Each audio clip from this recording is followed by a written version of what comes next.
Lüksiyellerimiz, hürmetlik vatandaş, bugün Çislağa 2023 yıl 3. ayının 3. günü vatandaşı. Enlikte sizlerge söz deydiğin lüksiyelerimin de.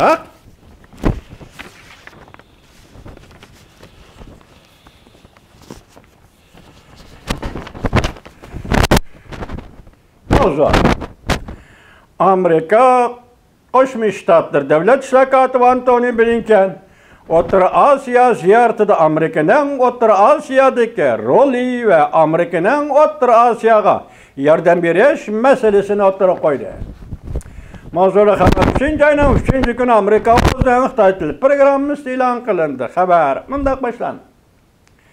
Washington Amerika Koşmuş Ştatları Devlet Şirketi Antony Blinken Kazakistan, Özbekistanlarını ziyaret kılganda bayqidi ki, Rusya'nın Ukrayna'ya tecavüz kılıp kirişi bu devletler de Rusya'nın garazlardan çonqur ensirashlarını keltirip çıkardı. Eğer kudretlik bir devlet geçirenler, egelik, hukuklu koşun devletlerinin çegaralarını yok kılış için kurallık tecavüz kılışka uğrunganda, bu devletlerin başka devletler gibi şunda kılışını kandak tutup kılış mümkün. Devlet Şirketi Antony Blinken bunda görsetti. Amerika Ukrayna'nı kolladı. Başka devletlerin imperializminin, kara niyetinin, ziyankeşliğine uçuruşunun aldığını aldı ve bu devletlere yardım verdi. Devlet Şirketi Antony Blinken Taşkent'te bir grup muhbirlarga mundaq görsetti.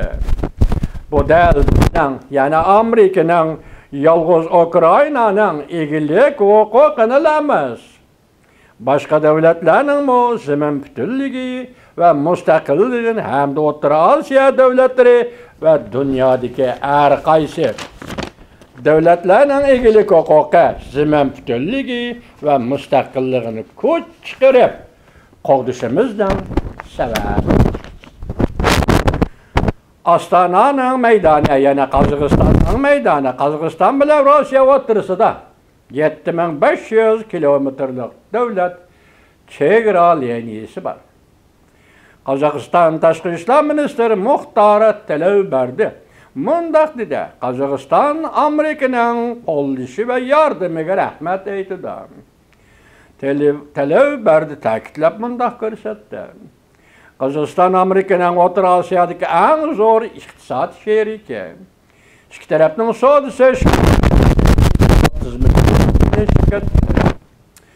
37% ko'paydi. Müştallık ma'lumotlar xato kechiringlar bu Xitoyning, men dedim bu, hammani ye deb hisoblaydigan Xitoy. Şu bunu minglar, o'n minglar, birlar, o'nlar, minglar, sonlar bo'yicha hisoblasangiz chiqarmaydi. 37% ko'paydi. Amerika'nın Kazakistan'a salgan bevosita mablag'i 6 milyard 20 milyon dollar atrofida. Kazakistan'da taxminan 590 yurish savdo şirketi, 590 yurish savdo şirketi Amerika'nın kapitali bilan harakat qiladi. Qaltis gap. Kazakistan xalqi qo'llaydi, prezident To'qayev qo'llaydi, biz Uyg'urlar qo'llaymiz. 590 yurish savdo şirketi Amerika'nın kapitali bilan harakat qiladi.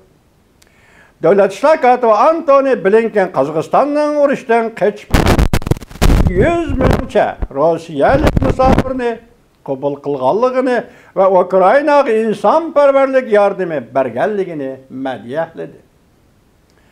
Prezident Joe Biden hukumati Kazakistan'ın islohot planini qo'llaydi deb ko'rsatdi Devlet Şirketi Antony Blinken. Biz konkret tadbirlarni ko'rishni xohlaymiz.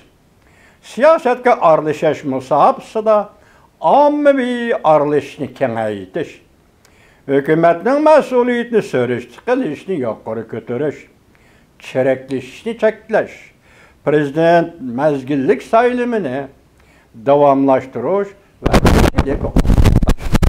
konkret bo'lsa, deydi Devlet Şirketi Antony Blinken Orta Asya'da.